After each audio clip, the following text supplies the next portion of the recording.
मत्ती 4 उसकी एक आयत को मैं पढ़ूंगा, आप उसे सुनेंगे, अपनी बाइबल को खोलेंगे। उसमें लिखा, तब आत्मा यीशु को जंगल में ले गया ताकि इब्लीस से उसकी परीक्षा हो।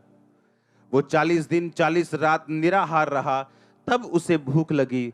तब परखने वाले ने पास आकर उससे कहा, यदि तू परमेश्वर का पुत्र है तो कह दे ये पत्थर रोटियां बन जाएं। यीशु ने उत्तर दिया, लिखा है, मनुष्य केवल रोटी से नहीं परंतु हर एक वचन से जो परमेश्वर के मुख से निकलता है जीवित रहेगा। सब बोलो आमीन। आमीन। जंगल का मतलब होता है परीक्षाएं। जंगल का मतलब होता है ऐसा स्थान जहां आपका विश्वास परखा जाएगा, आपको टेस्ट किया जाएगा, आपकी जेन्युइनिटी को परखा जाएगा। मैंने कहा जंगल एक ऐसा स्थान है जहां आपका टेस्ट लिया जाता है। यह एक ऐसा स्थान है जहां आपकी जेन्युइनिटी को परखा जाता है। आप सच्चे क्रिश्चियन हो या नहीं सिर्फ इसी जंगल में ही पता लग सकता है। और बाइबल कहती जंगल में लेके जाने वाला यीशु मसीह को शैतान नहीं था बल्कि उसी परमेश्वर का आत्मा था जिससे वो जन्मा था। परमेश्वर की आत्मा ने, बाइबल में लिखा, मत्ती में पढ़ते हैं तो थोड़ा अलग लिखा, लूका में पढ़ते हैं, अलग अलग पुस्तकों में पढ़ते हैं तो उसमें लिखा फोर्सफुली, धक्के के साथ पवित्र आत्मा ने यीशु मसीह को जंगल की ओर भेजा। धक्का दिया उसको, फोर्स किया उसको कि तू जा जंगल में ताकि इब्लीस से तेरी परीक्षा हो। कई बार परमेश्वर आपकी अगुवाई करता है इन जंगल के स्थानों में, परीक्षाओं में, सताव में, दुखों में, आपको नीचा करने के लिए नहीं, आपको गर्म रखने के लिए, स्ट्रांग करने के लिए, नए लॉन्च पैड से एक नई ऊंचाई तक आपको लॉन्च करने के लिए, आपको स्ट्रांग करने के लिए। आप नाश नहीं होंगे, आप यीशु मसीह के लहू के साथ खरीदे गए हैं। बाइबल कहती है कि 40 दिन और 40 रात वो निराहार यानी कुछ नहीं खाया उसने। और लिखा जब ये 40 रोजे बीत गए तब उसे भूख लगी। और परखने वाले ने कहा, ये पत्थरों को बोलिए क्या बन जाए। 40 दिन के बाद ही क्यों, 30 दिन के बाद क्यों नहीं? उसे भूख 10 दिन के बाद क्यों नहीं लगी? 15 दिन के बाद क्यों नहीं लगी? 40 दिन के बाद ही क्यों? लेकिन जब रोजे बीत गए तो उसे भूख लगी और परखने वाला उसकी परख करने के लिए आया।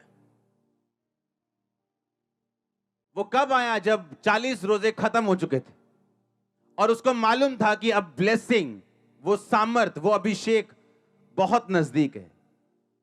वो सिर्फ इतना नजदीक था कि यीशु मसीह के परखे जाने के बाद वो रिलीज होने वाले था यीशु मसीह के ऊपर। अगर आप इन अध्यायों को ध्यान से पढ़ें तो बाइबल कहती है कि प्रभु यीशु मसीह इन रोजों के बाद और इन परीक्षाओं के बाद आत्मा की सामर्थ्य से भरे हुए वो लौटे। यानी इन रोजों में यीशु मसीह को सामर्थ्य मिली थी, अभिषेक मिला था।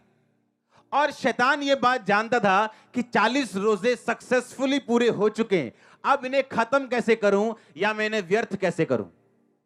कई बार जब आप अपने लाइफ के पॉइंट में होते हो, आपका ब्रेक थ्रू नजदीक है, आपकी ब्लेसिंग बड़ी नजदीक है, पर आप देखते हो कि ये क्या हो रहा है, ये मुश्किल मुझे क्यों आ रही, ये ऐसा मेरे साथ क्यों हो रहा है, ये ट्रबल अब मुझे क्यों आ रहा है।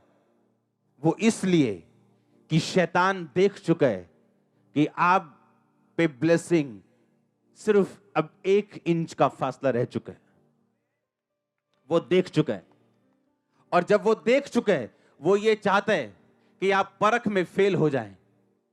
और इसीलिए परमेश्वर ने कहा इंसान अकेली रोटी से नहीं परंतु परमेश्वर के मुख से निकले एक एक वचन से जीवित रहेगा। और यीशु मसीह ने उसे वचन से जवाब देते गए, वचन से वो बोलते गए। और बाइबल कहती है उसके बाद जब शैतान चला गया, यीशु मसीह आत्मा की सामर्थ्य से भरे हुए वापस लौटे।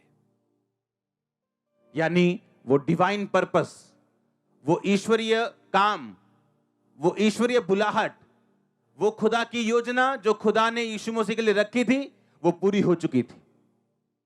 इसका मतलब अगर आप यीशु मसीह के संतान हैं, आपके लिए भी एक प्लान है परमेश्वर का। उसका आपके लिए भी एक डिवाइन योजना है, ईश्वरीय योजना है। वो पूरी कैसे होगी? जब आप अपनी परीक्षाओं में सफलता के साथ पास हो जाएंगे। और याद रखो, जब शैतान सबसे गर्म हो, आपका ब्रेक थ्रू सबसे नजदीक है। जब आपकी परीक्षा, वो बीमारी हो, सताव हो, गरीबी हो, जब टॉप पे चली जाए, तो याद रखना मेरी बात, अगला दिन आपकी लाइफ का सबसे सुंदर होगा।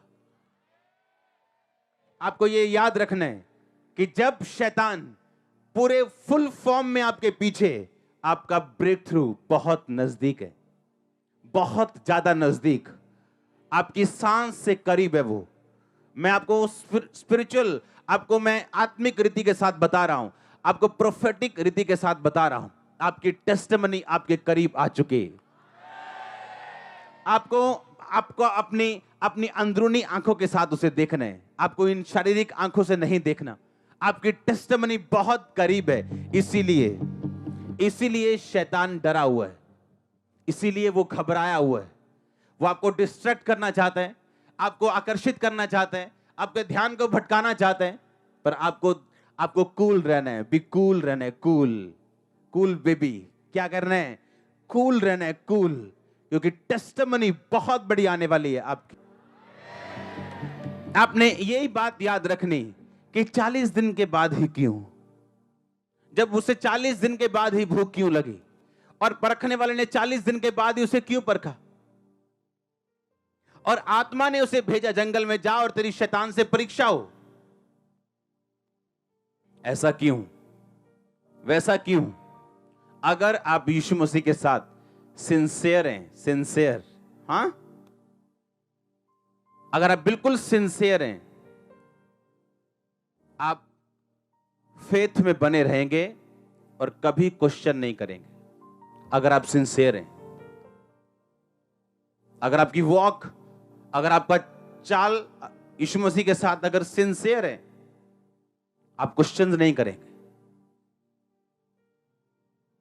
वैसे ही जब आप अपने मेंटर के साथ, अपने स्पिरिचुअल फादर के साथ जब सिंसियर होते हैं, आप मसा पाते। नहीं तो लोग 10 साल रह के भी खाली बैठे हैं, क्योंकि जब तक सिंसियरिटी नहीं आएगी, आप जितनी मर्जी देर खुदा के साथ रह लो या अपने मेंटर के साथ, कोच के साथ रह लो, आप कुछ नहीं पा सकते।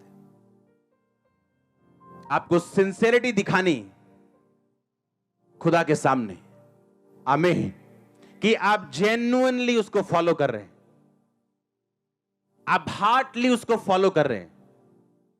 एक प्रेशर, एक दुख, एक झटका आपको परमेश्वर से हटा नहीं सकता। अगर शैतान आपको बीमार करने की कोशिश करेगा और आप खड़े रहेंगे, तो हीलिंग की नदियां भी परमेश्वर बहाएगा।